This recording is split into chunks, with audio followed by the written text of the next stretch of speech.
जोपर्यंत चला पहिला इंडेक्स नंबरचा टाइम बघा. प्राइस इंडेक्स नंबर पहिला टाइप आहे किंमत निर्देशांक. प्राइस इंडेक्स नंबर कसं म्हणाल तुम्ही? This measures general changes in prices of goods. वस्तूंच्या किमतीमध्ये यात बदल मोजला जातो. तर तुम्ही काय म्हणतात? Price index number. It compares level of prices between two different time periods. दोन वेगवेगळ्या कालावधीतल्या ज्या किमती आहेत त्यांच्यामध्ये जो बदल आहे तो मोजला जातो. कुठे? संख्यात्मक निर्देशांकामध्ये, किंमत निर्देशांकामध्ये म्हणजे प्राइस इंडेक्स नंबरमध्ये. भावना पोचली? काय कळलं? दोन वेगवेगळ्या टाइम पिरियड्स मधल्या किमतीमधील बदल इथे मोजला जातो. कळलं का? सेकंड आहे क्वांटिटी इंडेक्स नंबर, संख्यात्मक निर्देशांक. दोन वेगवेगळ्या कालावधीतील जेवढं आपण उत्पादन केलंय ना, प्रोडक्शन, त्याच्यामधला डिफरन्स मोजला जातो. डिफरन्स मोजला जातो त्याला काय म्हणता तुम्ही? Quantity index number. देखो it is also called as volume index number. याला अजून प्रमाण निर्देशांक असेही म्हणतात. It measures level changes in level of output और physical volume of production in economy. आपल्या अर्थव्यवस्थेत किती उत्पादन झालंय याचा काय मोजला जातो? बदल मोजला जातो. फॉर एक्झाम्पल पण दिलं बघा त्यांनी. Industrial production, agriculture production. Industrial म्हणजे औद्योगिक उत्पादन आणि ऍग्रिकल्चरल प्रोडक्शन म्हणजे कृषी उत्पादन. समजा क्या? नक्की. आणि जेव्हा तुम्ही प्राइस आणि क्वांटिटीला मल्टिप्लाय करता, गुणाकार, तो आहे next index number, value index number, मूल्य निर्देशांक. The value of commodity is a product of its price and quantity. Product. Value index number is a product of price and quantity. किंमत आणि संख्या यांच्यामधला गुणाकार म्हणजे मूल्य होय. कळलं का? नक्की. Value index number measures changes in value of variable in terms of rupee. Value of variable वस्तूंच्या मूल्याची काय मोजली जाते? इथे निर्देशांक मोजला जातो. बदल मोजले जातात. बट कसे? In terms of rupees. वस्तू किती बनल्या? आधी होत्या 2000, नंतर झाल्या 2500. पण यांची व्हॅल्यू कशी एक्सप्रेस केली जाते? ती in terms of rupees. 2 lakh आणि 5 लाख. भावना पोचली? Next special purpose index number, विशेष हेतू निर्देशांक. विशेष हेतू निर्देशांकामध्ये कसं लिहाल? They are constructed with some specific purpose. काही ठराविक हेतूंसाठी हा निर्देशांक मोजला जातो. ठराविक हेतू कसा रे? तर बघा, फॉर एक्झाम्पल इम्पोर्ट एक्सपोर्ट, आयात निर्यात. आयातीच्या बदल्यात निर्यात किती आहे, किंवा मागच्या वर्षी किती आयात होती, ह्या वर्षी आयात किती आहे. आयात देशाच्या बाहेरून माल आणणं, इम्पोर्ट निर्यात देशाच्या बाहेर माल विकणं, एक्सपोर्ट. कळलं का? मूल्य निर्देशांक, संख्यात्मक निर्देशांक, किंमत निर्देशांक याच्या व्यतिरिक्त तुम्ही कशातलेही बदल मोजाल तर त्याला काय म्हणायचं?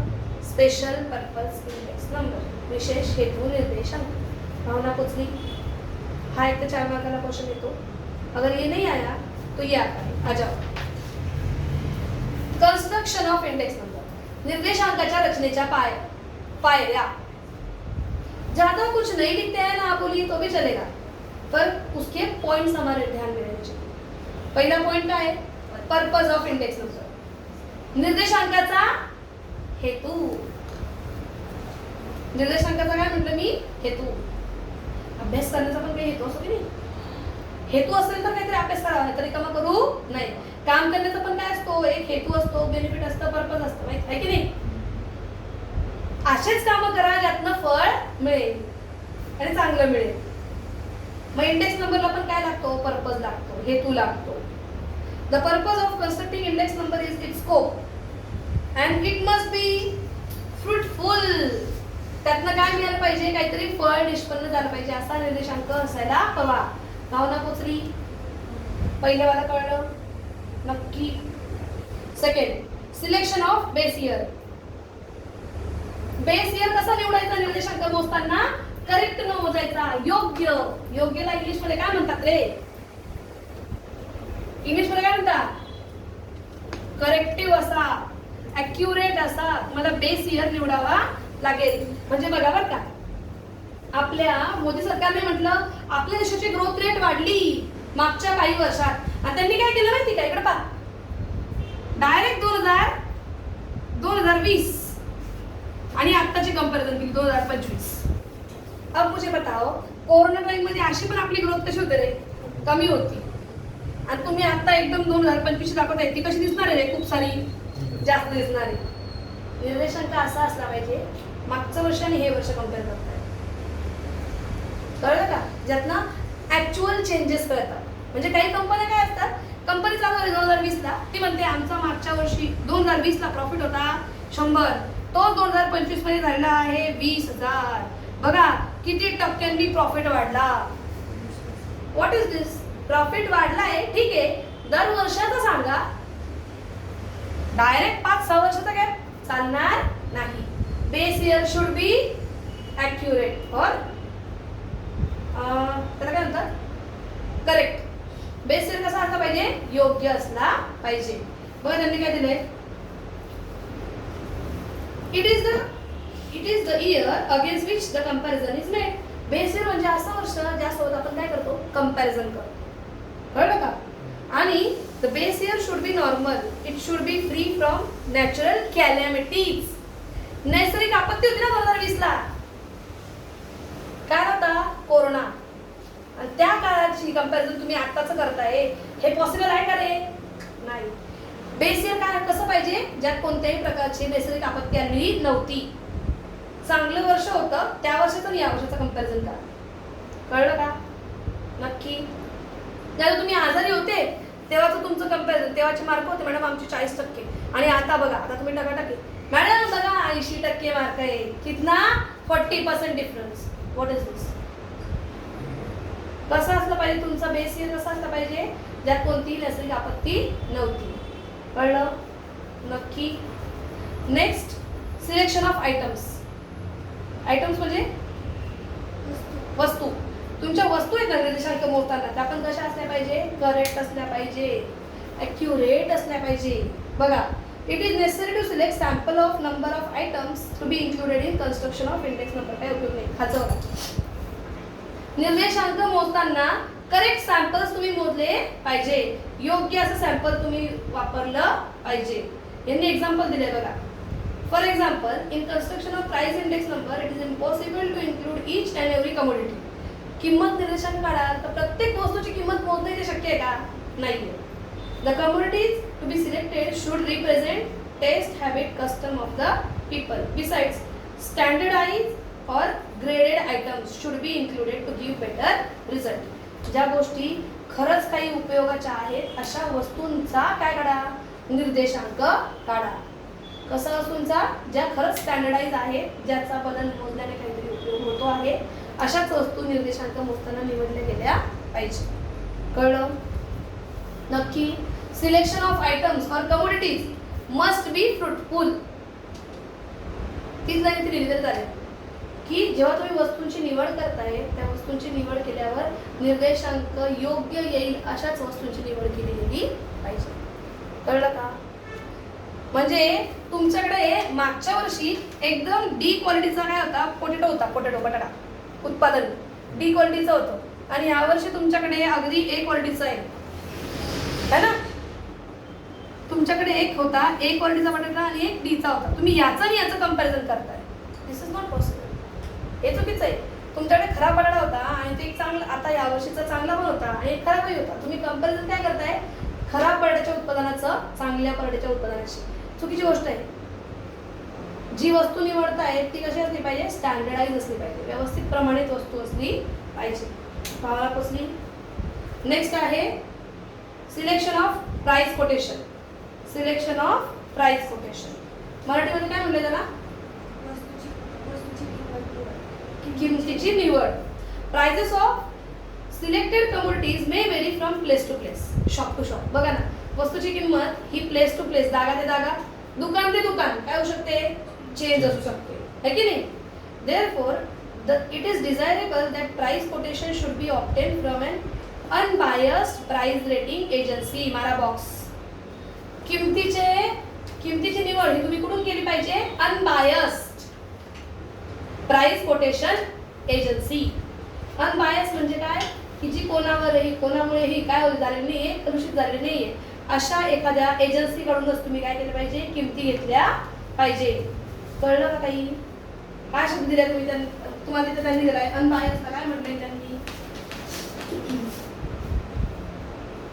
किमती निवडताना तुम्ही कुठून निवडलं पाहिजे, अचूकता राखण्यासाठी प्रातिनिधिक स्थळे आणि व्यक्तीची. तुम्हाला दिलंच नाहीये. दुकान म्हटलं बघा त्यांनी तिथे, किमती या योग्य अशा दुकानातून घेतल्या गेल्या पाहिजे. योग्य दुकान, अनबायस म्हणजे काय रे, ज्यांनी खोट्या किमती दाखवलेल्या नाहीयेत अशा दुकानातूनच किमतींची निवड झाली पाहिजे. भावना पोचली का? नेक्स्ट आहे choice of suitable average. Average म्हणजे काय रे, सरासरी. योग्य सरासरीची निवड करा. Construction of index number requires choice of selective your suitable averages. निर्देशांक मोजताना योग्य अशा सरासरीची तुम्हाला काय केली गेली पाहिजे, निवड केली गेली पाहिजे. Generally arithmetic mean is used to construct index number. Index number मोजताना कोणता वापरला जातो, अरिथमॅटिक मीन, सांख्यिकीय निर्देशांक मोजला जातो. It is simple to compute and compare to others. Other averages, इतर प्रकारच्या कोणत्याही सरासरीपेक्षा arithmetic mean is very simple and easy. त्या लाईनला लर्न करून ठेवायचं. निर्देशांकाच्या रचनेच्या पाया तुमच्या हेडिंगच्या खाली तुम्हाला निदान 2 लाईन तरी लिहिता आल्या पाहिजे. असं तुमचं वाचन असलं पाहिजे. नेक्स्ट आहे assign proper weight. Proper weight म्हणजे काय रे, योग्य भाराची निवड. लिहिताना कसं द्याल बघा, लक्ष द्या, जास्त नाही लिहायचे. निर्देशांकाच्या रचना करण्यासाठी, निर्देशांक मोजण्यासाठी योग्य भाराची निवड केली गेली पाहिजे. उदाहरणार्थ किंमत गुणिले संख्या. कळलं का? To calculate index number proper weight should be assigned. For example price into quantity. कळलं का? प्राइसला त्यांनी वेट दिलं, कुणाचं, क्वांटिटीचं. किमतीला त्यांनी भार दिला, कुणाचा, संख्येचा. कळलं का? वस्तूची किंमत आणि देशातली लोकसंख्या असा गुणाकार करू शकता का तुम्ही? पॉसिबल आहे? किंमत वस्तूची आहे ना, मग संख्या पण कसली पाहिजे, वस्तूंची पाहिजे. लोकांची संख्या पाहिजे काही ते नाही. भावना पोचली नक्की? सांगेन मी तुम्हाला वेट्स काय असतात हे, तो आपण कॅल्क्युलेशन बघू एक दोन. ठीक आहे. आणि लास्ट आहे सिलेक्शन ऑफ ॲप्रोप्रिएट फॉर्म्युला. योग्य सूत्राची निवड करता आली पाहिजे टू कॅल्क्युलेट इंडेक्स नंबर. निर्देशांक मोजताना योग्य अशा सूत्रांची निवड केली गेली पाहिजे. एवढं कळलं का? नक्की? योग्य सूत्र त्यांनी कसं म्हटलंय बघा, choice of suitable formula depends on purpose of index number and availability of data. तुमच्याकडे किती माहिती उपलब्ध आहे त्यानुसार तुम्ही निर्देशांकाचं सूत्र ठरवत असता. भावना पोचली नक्की? म्हणजे मी तुम्हाला म्हटलं चला आता तुम्ही सगळ्यांनी अभ्यास करा, पण तुम्ही अभ्यास करायची पद्धत कशी ठरवा, जेवढा तुमच्याकडे डेटा अवेलेबल आहे, पुस्तके की वही आहे की गाईड आहे, ह्याच्यानुसार तुम्ही ठरवाल ना अभ्यासाची पद्धत. तसं तुमच्याकडे किती डेटा अवेलेबल आहे माहिती, त्यावरून तुम्ही ठरवाल कोणता फॉर्म्युला यूज करायचा. भावना पोचली? ते फॉर्म्युले कोणते ते दाखवते तुम्हाला पुढे आहे त्याच्यात. तर तुमच्याकडे इंडेक्स नंबरचे ना मेथड्स आहेत, methods of calculating index numbers. तर ऐका, ह्या लेसन मध्ये ना फरक स्पष्ट करा, दोन येतात, दोन प्रकारचे येतात या लेसन मध्ये.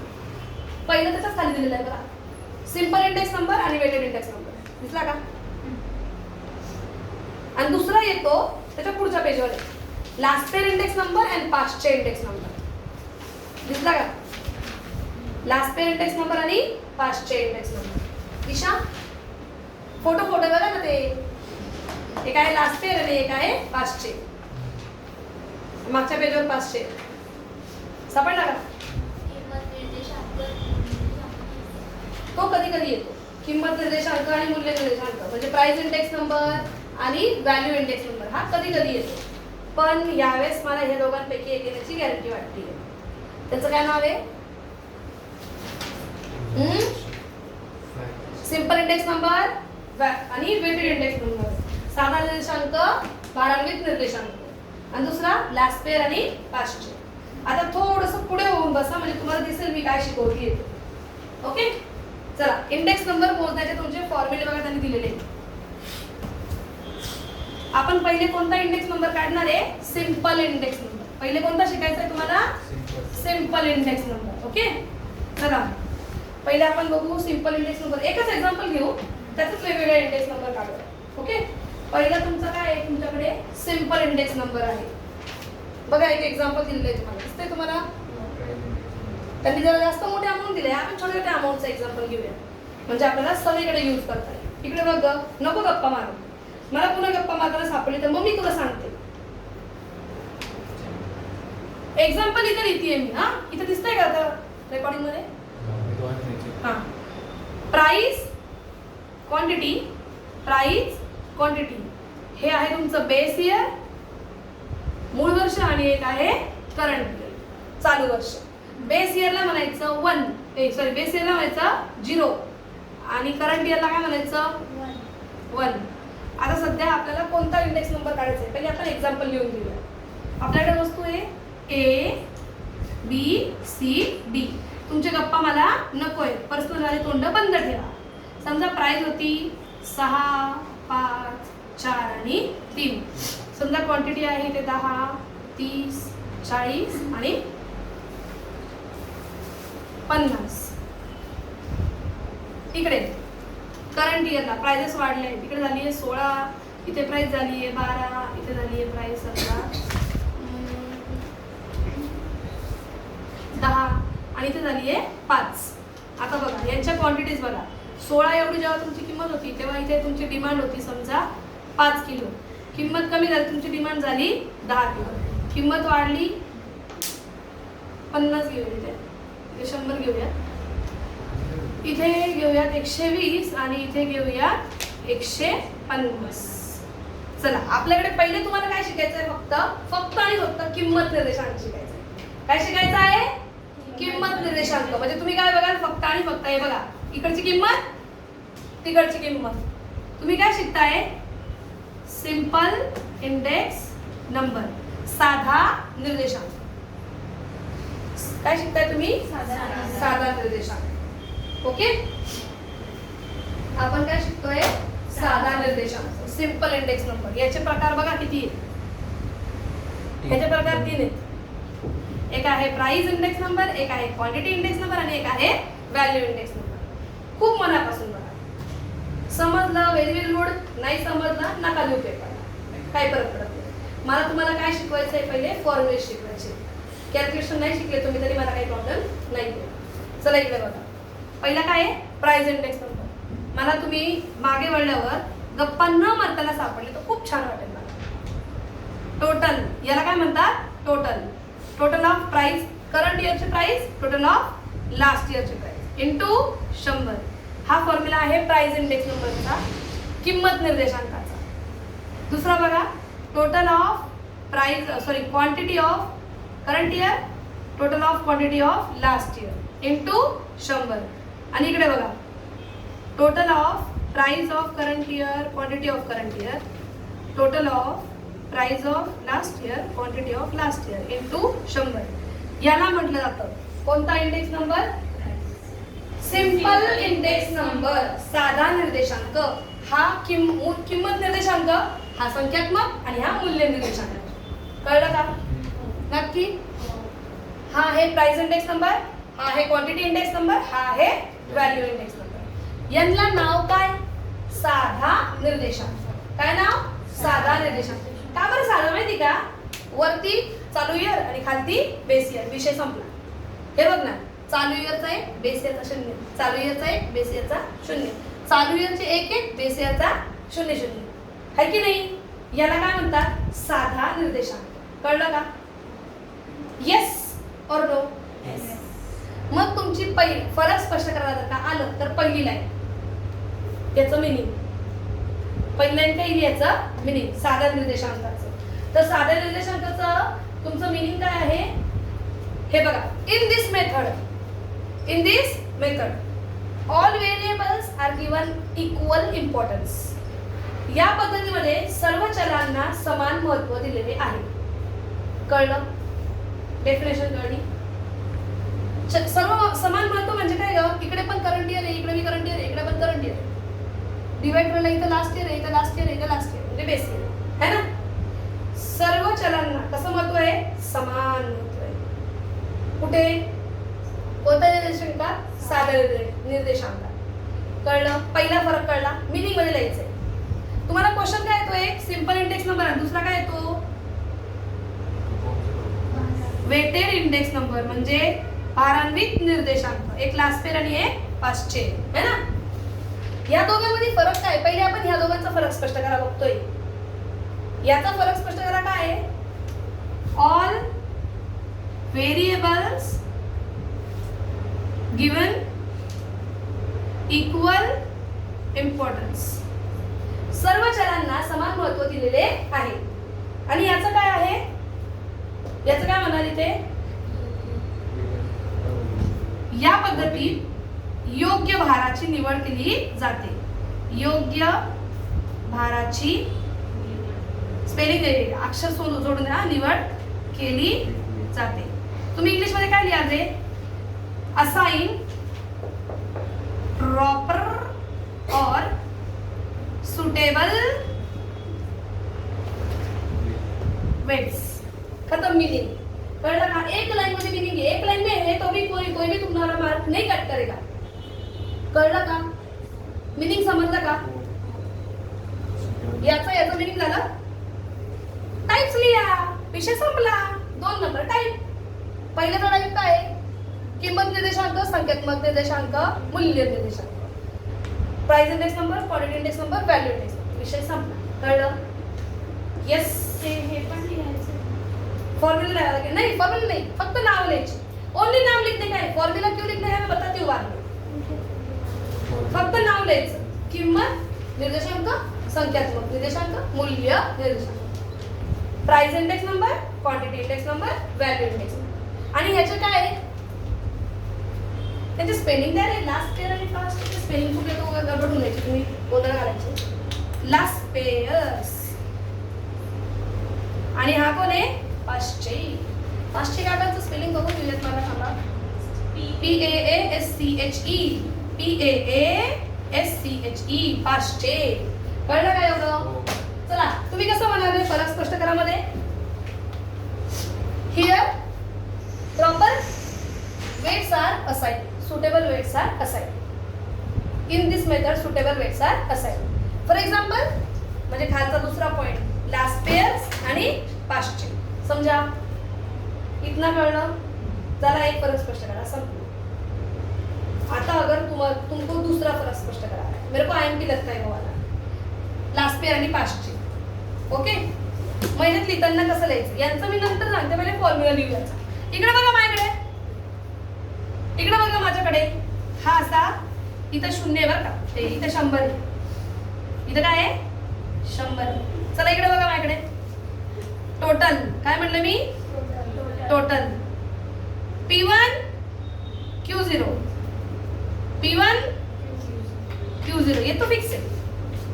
लास्ट पेअर म्हणजे मागचं वर्ष. 500 म्हणजे चालू वर्ष. लास्ट पेअर म्हणजे बेस इयर मूळ वर्ष. 500 म्हणजे करंट इयर चालू वर्ष. बेस इयरला काय म्हणता तुम्ही? 0. इकडे 0 तिकडे पण 0. कळलं? करंट इयर म्हणजे काय म्हणता तुम्ही? 1. इकडे 1 इकडे पण 1. हा जो नॉर्मल फॉर्म्युला होता ना आपला हा वाला, याला आपण फक्त चेंज केलं. कळलं का? काय चेंज? हा फॉर्म्युला मी इथे लिहिला. हा पण फॉर्म्युला इथे लिहिला. फक्त इथे 1 आणि इथे 0 होता है ना. पण इथे आपण कोणती क्वांटिटी घेतली? फक्त बेस इयरची. आणि इथं कोणती क्वांटिटी घेतली? करंट इयरची. गुणाकार करताना इथं फक्त बेस इयरचीच क्वांटिटी आणि इथे गुणाकार करताना फक्त करंट इयरचीच क्वांटिटी. कळलं का? फॉर्म्युलामध्ये फरक बघून घ्या फक्त. सध्या फॉर्म्युलामध्ये फरक बघितला? दिसला तुम्हाला तो? इथं वेट कोणाचा दिलाय? बेस इयरचा. आणि इथे वेट कोणाचा दिलाय? करंट इयरचा. आणि हाच तर मीनिंग आहे तुमचा, म्हणून म्हणतीये. कळलं का? मग चला काय लिहिणार मीनिंग? पहिल्याचं लास्ट पेअरचं. In this method weights are given of base year. खत्म. To calculate index number in last pair method, weights are given of base year's quantity. Quantity कोणती? base year. संपायची. पहिला मीनिंग संपला. दुसऱ्याचं meaning In past tense method, weights are given of current year's quantity. Weights कोणते दिले? Current yearच्या quantity. संपलं पहिलं meaning. आणि 2 number द्यायचं फॉर्म्युला. इनके फॉर्म्युला लिखतो विषय खतम. कळलं का? 2 मार्क फुकटचे छोड़ने का नहीं. कळलं का? सॉल्व करने के लिए ना आज तक तो आया नहीं है, पर अभी आया तो क्या वो मैं बताऊंगी तुमको. इतना समझा? केस तरी नाही त्याच्यात. अरे जर का तुम्हाला क्वेश्चन 5 मध्ये नाही का सोल्युशन येतं ते असं मागणी असते बघा अशी 1 2 3 4 मागणी होती 5 नंतर झाली 4 3 2 1 याला बॉक्स असतो इथे रिकामी जागा असते. असं तुम्हाला पेपरला येतं प्रश्न 5वा. त्यात जर का तुम्हाला असं काही सोल्युशन आलं तर कसं मी ते सांगते तुम्हाला सोडवायचं. एवढं कळलं का? समजलं का? मराठीवाल्यांना कळलं? ते इंग्लिशवाल्यांना कळलं? आता मराठीवाले. लास्पेल या पद्धतीमध्ये मूळ वर्षाच्या संख्येचा भार वापरला जातो. मूळ वर्षांच्या संख्येचा भार वापरून निर्देशांक काढला जातो. आणि पास्टचे या पद्धतीमध्ये चालू वर्षाच्या संख्येचा भार वापरून निर्देशांक मोजला जातो. कळलं का? इथे म्हणायचं मूळ वर्षाच्या वस्तूंचा आणि इथे म्हणायचं चालू वर्षांच्या वस्तूंचा. एवढं कळलं? इतकं कळलं? आता फक्त आपण ह्या फॉर्म्युलांना कसं लिहायचं ते पाहू. हे समजलं पहिले. हा होता पहिला फरक स्पष्ट करा, व्हेरी इम्पॉर्टंट. हा होता दुसरा फरक स्पष्ट करा, व्हेरी इम्पॉर्टंट. आता हा आहे तिसरा फरक स्पष्ट करा. इकडे इकडे आणि 6व्या लेसन मध्ये एक फरक स्पष्ट करा कंपल्सरी आहे. इसको छोड़ने का नहीं. आणि सगळा फरक स्पष्ट करा याच्यावरच आहे. चला price index number, quality index number, value index. किंमत निर्देशांक, संख्यात्मक निर्देशांक, मूल्य निर्देशांक. पहिले मीनिंग तिघांचं आणि दुसरा फॉर्म्युला. विषय संपला. पहिल्याला मीनिंग, दुसऱ्याला फॉर्म्युला. विषय खतम. भावना पोचली? कसं म्हणा? किंमत निर्देशांकात 2 वेगवेगळ्या कालावधीतील किमतीतील बदलांचे निर्देशांक काढले जातात. ते किमतीतील बदल मोजला जातो. इथे 2 वेगवेगळ्या कालावधीतील संख्येतील बदल मोजला जातो आणि इथे 2 वेगवेगळ्या कालावधीतील वस्तूंच्या मूल्यातील बदल मोजला जातो. कळलं? आणि एग्जाम्पल काय? फॉर्म्युला. नीचे क्या लिखने का? ये फॉर्म्युला चिपका के आएगा. समझा क्या? नक्की का? यस और नो? इंग्लिश वालों सुनो. Here price changes in price level is calculated of 2 different periods. Of 2 different periods. Here in quantity index number, changes in level of production of 2 different periods is calculated. And here changes in value of 2 different periods is calculated. Value of commodity, quantity of commodity, price of commodity, 2 different. दोन वेगळ्या टाईपचा. मागच्या वर्षीचा, या वर्षीचा. त्याच्यातला net change मोजला जातो. आणि दुसरा काय? फॉर्म्युला. भावना पोचली? हे वाले सिंपल आहे ना. यांच्यामध्ये वरती P1 आणि खाली P0. क्वांटिटी असेल तर वरती Q1 खाली Q0. व्हॅल्यू असेल तर P1 Q1 P0 Q0. समजलं का? मी तुम्हाला शिकवते. मी तीनदा शिकवते. मराठी काय आणि इंग्लिश काय, पी आणि क्यूच म्हणणार आहे त्याला. मराठीमध्ये काय प आणि क नाही म्हणणार. आणि जेव्हा तुम्ही फक्त वेटेड म्हणाल ना तिथं थोडासा सेज आहे. पी क्यू दोन्हीकडे. पण इथं P1 P0. लास्ट पे म्हणजे लास्ट वर्ष, मागचं वर्ष 00 क्वांटिटीचा. आणि इकडे P1 P0च आहे पण पाचचे आहे ना, पश्चात नंतर म्हटल्यावर Q1. भावना एवढी पोचली. आता आपण ह्याचं कॅल्क्युलेशन बघूया. तुमको अच्छा लगा, व्हेरी वेल, गुड, आनंदी, मस्तपैकी. नाही आवडलं तरी चालेल पण शिकून घ्या. ओके नक्की. आणि सगळी रिव्हिजन घेणं माझ्याकडनं आता काय होतंय, पॉसिबल होतं नाही होतं. आपल्याकडे उद्याचा दिवस आहे. उद्याच्या दिवसामध्ये आपल्याला अकाउंट सुद्धा करायचंय है ना. मग यासाठी ना आज माझं लेक्चर जेव्हा होईल मग त्याच्यानंतर ते कितीला होईल, 10ला सुटेल किंवा 10:30ला सुटेल. जेव्हा सुटेल त्याच्यानंतर घरी जाऊन इकोचा अभ्यास करायचा. जे उरलेले लेसन आहेत ना त्यांचं वाचन करायचं. त्यातलं तुम्हाला जे येत नाही ना ते आपण घेणार. 7वा आणि 8वा लेसन आम्हाला उद्या इथंच घ्यायचं आहे.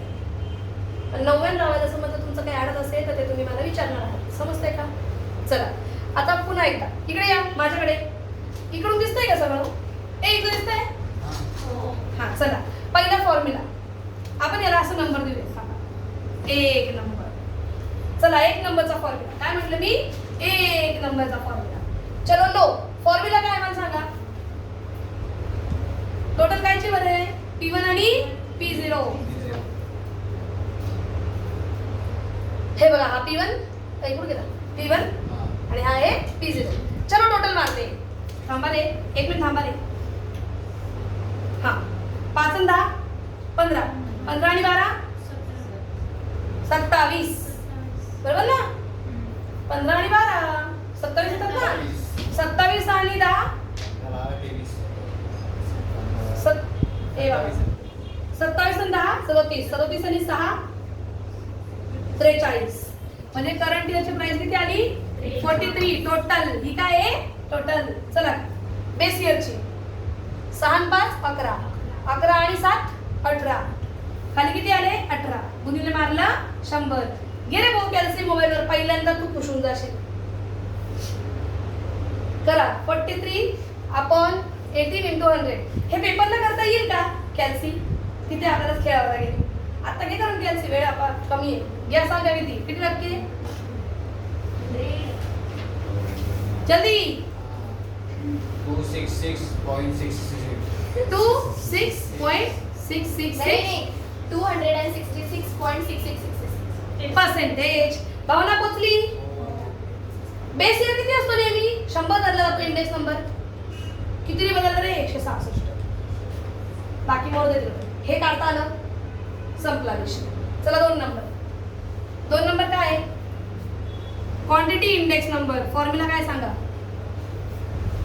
Total of quantity of current year, total of quantity of base year into समर है ना. चला टोटल मारायचे आपल्याला. कोई तो भी लो रे कॅल्सी. जाऊ दे सध्या कॅल्सीची गरज नाही ना, थांबूया. 150 आणि 150 झाले 300. 400 420.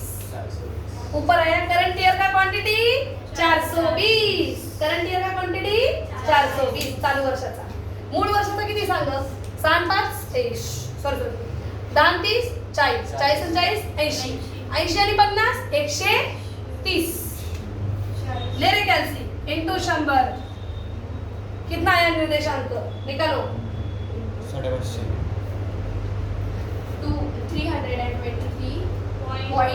323.0769. बस बस बस 3 डिजिट राहिले.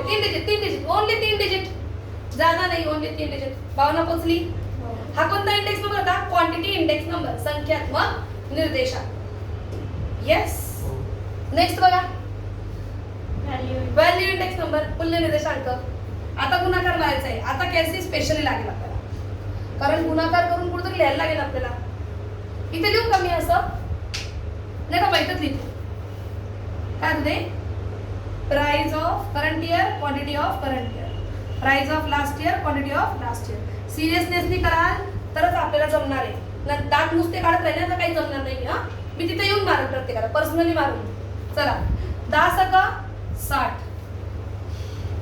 5 त्रिक 15 150, 4 चौक 16 160, 5 त्रिक 15 150. चला इकडे 16 × 50 कोणाला करता येईल यार कॅल्सी? 16 पंचे 80 800. 12 × 100 1200.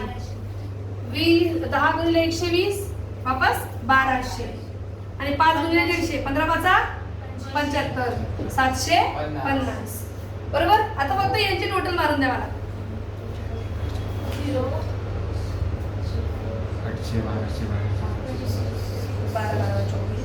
3,950. इकडे हा. आणि इकडे 520. पक्का 520. वरती कोण येणार? P1 Q1 ना. टोटल ऑफ P1 Q1 भागिले total of P0 Q0 into समर. चला P1 Q1 ची टोटल किती ग 3950. P0 Q0 ची बेस ईयर ची 520 इंटू 100 कितना आया 759.615. परसेंटेज. कळलं का नक्की भावना पोचली. किसी को फोटो निकालने का है निकाल लो. म्हणजे मला बोर्ड हे करायला लागेल ना पोचायला लागेल. हा होता कोणता सिंपल इंडेक्स नंबर. कळलं का आता आपल्याला बघायचं कोणता इंडेक्स नंबर. नाही वेटेड इंडेक्स नंबर. आता हा प्राइस हा व्हॅल्यू क्वांटिटी आणि हा व्हॅल्यू चला मी करू ना. चला पुढचं बघा. आता पुन्हा तुम्हाला तुमचीच गरज आहे का मला जसं हे केलं होतं ना तसं ते करायला लागणार आहे म्हणून तुमचीच गरज आहे. चला इकडे बघा. इथे फॉर्म्युला काय बघा लास्ट पेजचा फॉर्म्युला इथं इथं इथं इथं प्राइस ऑफ करंट इयर पण quantity of last year. Price of last year quantity of पण लास्ट इयर. कळलं का असंच आहे का बघा फॉर्म्युला. हे बघा इकडे फॉर्म्युला कसा आहे लास्ट इयरचा summation of price of current year आणि quantity of last year. Summation of price of base year आणि क्वांटिटी पण बेस इयर असा फॉर्म्युला आहे ना इथं इंटू 100 आहे का हा फॉर्म्युला. चला पहिले याच करू आपण. पहिले याच प्राइस कुणाची ही आणि क्वांटिटी ही. यांचं कॅल्क्युलेशन करून दाखवायचंय मला. चला 16 गुणिले 16 गुणिले 10 160 4 5 24 नाही का 360 ओके 400 आणि नाही 5 25 250 टाकला. चला यांची टोटल द्या बरं पहिले 0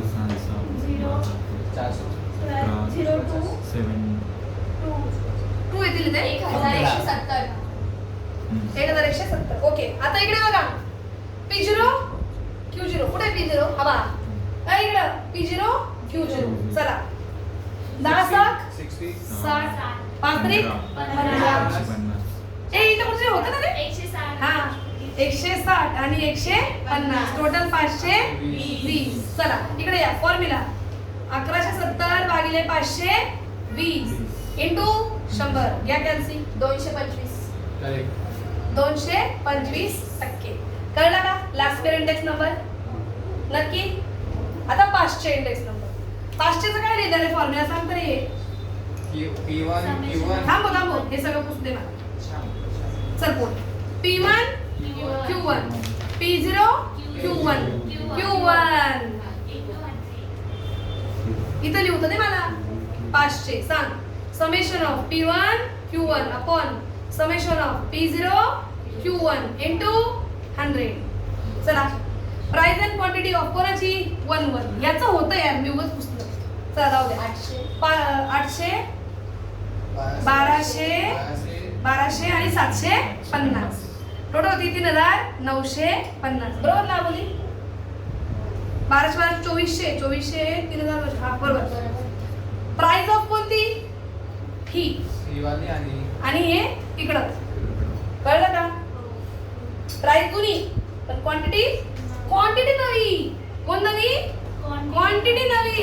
काय करते मी पण म्हणजे 6 इंटू 50 हे बघा इथे सांगा बरं 6 इंटू 50 300. थांब का असं सांग 5 इंटू 100 5 इंटू 120 थांबा 120 4 इंटू 120 4 इंटू 120 आणि 3 इंटू 150. चला आता सांगा किती 6 5 30 300 500 12 चौक 48 480 आणि 15 त्रिक 75 750 घ्यायची टोटल 2030. पक्का.